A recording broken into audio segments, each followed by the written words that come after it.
பணிக்கு சென்றுவிட்டு வீடு திரும்பிய கணவன் தினம் தினம் சாப்பாட்டு நேரத்தில் வெடித்த போர்க்களம்.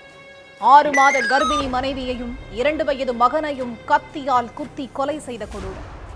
ரத்தத்தில் மிதந்து கிடந்த பால் பாட்டிலை பார்த்து கதறி எழுத உறவினர்கள்.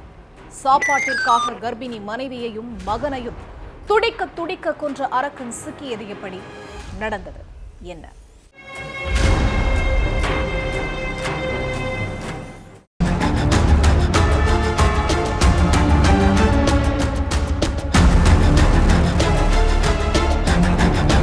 காலை நேரம். கர்ப்பிணி மகள் ரூபி போன் எடுக்காததால சர்தேபூர் கிராமத்துல உள்ள மக வீட்டுக்கு போயிருக்காங்க தாய். வீட்டு வாசல்ல காலடி எடுத்து வச்சதும் ரூபின்னு கூட்டு பார்த்திருக்காங்க. ஆனா ரூபி கிட்ட இருந்து எந்த ரெஸ்பான்ஸும் இல்ல.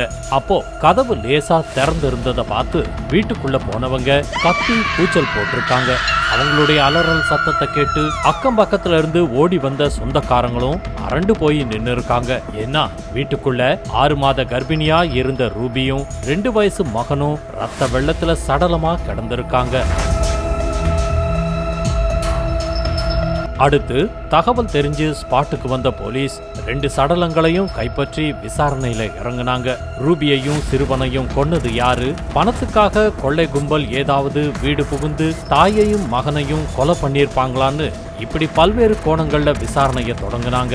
அப்பதான் ரொம்ப நேரமா ரூபியோட கணவர் சுரேந்தர் யாதவ் ஆளையே காணோம்னு அங்க உள்ளவங்க சொல்லியிருக்காங்க. உடனே போலீஸோடைய சந்தேக பார்வை சுரேந்தர் பக்கம் திரும்பி இருக்கு. அதுக்கு பிறகு சுரேந்தர் இருக்கிற இடம் தெரிஞ்சு அவனை பிடிச்சு விசாரிச்சப்பதான் ரூபிக்கும் 2 வயசு சிறுவனுக்கும் என்ன நடந்துச்சு அப்படிங்கிறது போலீஸுக்கு தெரிஞ்சிருக்கு. உத்தரப்பிரதேச மாநிலம் கான்பூர்ல உள்ள சர்தேபூர் கிராமத்தை சேர்ந்த ரூபிக்கும் அதே கிராமத்தை சேர்ந்த சுரேந்தர் யாதவுக்கும் 6 வருஷத்துக்கு முன்னாடி கல்யாணம் நடந்திருக்கு. இந்த தம்பதிக்கு 2 வயசுல ஒரு மகன் இருந்த நிலையில ரூபி 2ஆவதா கர்ப்பம் ஆகியிருக்காங்க. வெளியூர்ல வேலை பார்த்துக்கிட்டு இருந்த சுரேந்தர் மாசத்துல 2 முறை வீட்டுக்கு வந்து போவாரு. ரூபிக்கு 33 வயசு, சுரேந்தருக்கு 43 வயசு. கணவன் மனைவிக்கு இடையில 10 வயசு வித்தியாசம் இருந்ததால ஆரம்பத்துல இருந்தே 2 பேருக்கும் முட்டலும் மோதலும் இருந்துகிட்டே தான் இருந்திருக்கு. இப்படிப்பட்ட சூழ்நிலையில சுரேந்தர் அடிக்கடி மனைவியையும் மகனையும் தனியா விட்டுட்டு வெளியூருக்கு போறதும் வர்றதுமா இருந்ததால கணவன் மனைவிக்குள்ள இருந்த நெருக்கம் படிப்படியா குறைஞ்சிருக்கு. வெளியூர்ல இருந்து மனைவிக்கு போன் பண்ணப்பெல்லாம் போன் பிஸினே வந்திருக்கு. இதுதான் எல்லா பிரச்சனைக்கும் ஆரம்ப புள்ளியாவே இருந்திருக்கு. எப்ப பார்த்தாலும் செல்போன்ல பேசுறதும் ஆன்லைன்லயே இருக்கிறதும் ரூபி நடவடிக்கைகள்ல நிறைய மாற்றங்கள் இருந்ததால மனைவியுடைய நடத்த மேல கணவர் சுரேந்தருக்கு சந்தேகம் வந்திருக்கு. அதனாலேயே கணவன் மனைவிக்கு நடுவுல அடிக்கடி வாய் தகராறும் ஏற்பட்டிருக்கு. இதுக்கு இடையில கடந்த 11ஆம் தேதி வழக்கம் போல வெளியில போயிட்டு இரவு வீட்டுக்கு வந்திருக்காரு சுரேந்தர். அப்ப 6 மாச கர்ப்பிணியா இருந்த ரூபி டயர்டா இருந்ததால சாப்பாடு எதுவும் செய்யாம கட்டில்ல படுத்துக்கிட்டு இருந்திருக்காங்க. அந்த நேரத்துல மது போதையில வீட்டுக்கு வந்த சுரேந்தர் சாப்பிட கிச்சனுக்கு போக அங்க எதுவுமே இல்ல.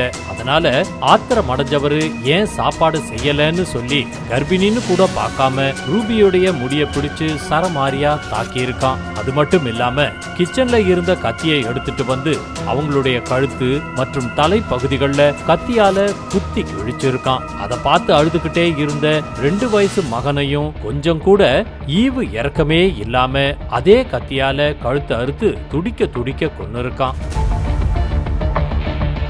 அதுக்கு பிறகு போதையில மயங்கி விழுந்த சுரேந்தருக்கு கொஞ்ச நேரத்துக்கு பிறகு போதை தெளிஞ்சிருக்கு.